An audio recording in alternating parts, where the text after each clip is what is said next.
So the mistake that we seem to be making is we want to change the outcome of this situation, but we wait until that situation comes up again to try to change our behavior and the outcome of that situation. But what is happening is all the same factors and elements that caused the contention and the hurtful emotions the time before are all present again, and it just seems to play out the same way as it did the time before, and the time before that, and the time before that.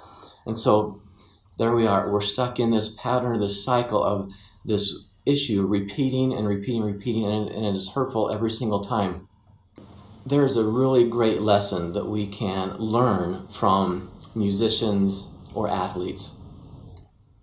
Now, if there is something in the performance of a musician or an athlete that is hurtful to them, to the performance of the team, the director or the coach doesn't just take note of it and say, well, next time it's going to be different.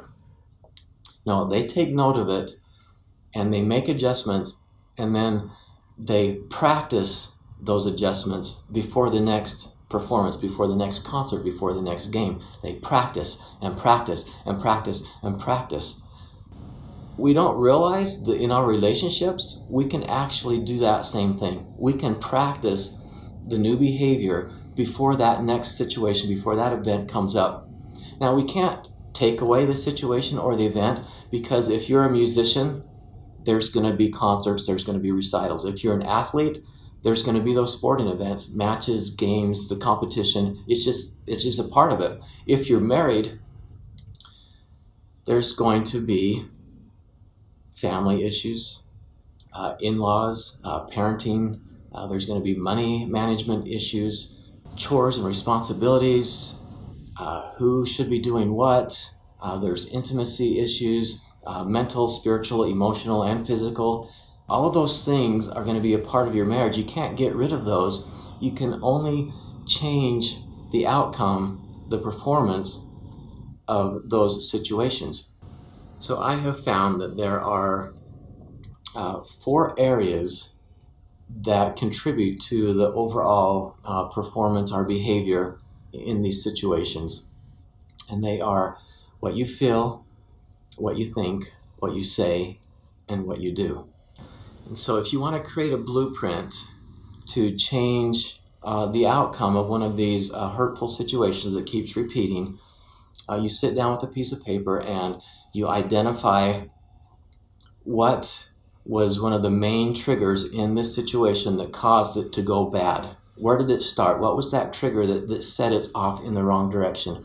And once you've identified that, you can write at the top of this paper, when this happens, I will feel like this. Because what's going on is when that happens, you start feeling painful emotions, you start thinking negative thoughts, which contributes to more negative emotions. Then you say things that back that up, and then that hurts the other person, and you start doing and saying things, and it just is a cycle, and the whole thing just goes bad. So to change that, when this happens, you choose what you want to feel. You choose a new response, a new feeling that you want to have instead of the one that was forced upon you from that situation before. You can choose. So when this happens, I will feel this. And you write it out, what you want to feel about that situation. You choose a positive, uplifting feeling that will help you stay in the frame of mind that you can continue to think clearly. So list out what you want to feel about that situation. The next step is what you're going to think about that. Let your thoughts back up that feeling and support it and continue to nurture that. So what are you going to think? And then the third step, list out everything that you're going to say that will continue to build on your feelings and your thoughts. So now you're verbalizing all of these positive things and help support that whole outcome. And then when you have established the feeling that you want, the thinking that you want, and the verbalization, the words that you're going to use to support all that, now your actions are going to follow. But you list it out. You consciously choose what are your actions going to be in this scenario. So there is your 4-step blueprint. I've used this successfully in many areas of my life. I know that it works. It takes a little discipline. So when you go to that situation, carry that blueprint with you. But if you want to follow the example of athletes and musicians, practice before concert time, before game time. You take your paper, your blueprint, and you can practice mentally and just visualize and read through it. Get that ingrained in your mind, get it in there. But if you want to also role play, get your whole body into it, you can actually do that. You can sit down with your spouse and role play the whole situation and practice your blueprint together. Now, you can create this blueprint individually, but if you want to do it together as a spouse, you can, or as husband and wife, you can do it together. But just remember this, when you're creating the blueprint, it is for your own individual feelings and thoughts, words and actions. You're not going to make those suggestions for your spouse. That is not a time for you to be coach and tell them what they should be feeling and thinking. Let them come up with that on their own. You can work on it together and discuss it back and forth, what would be helpful.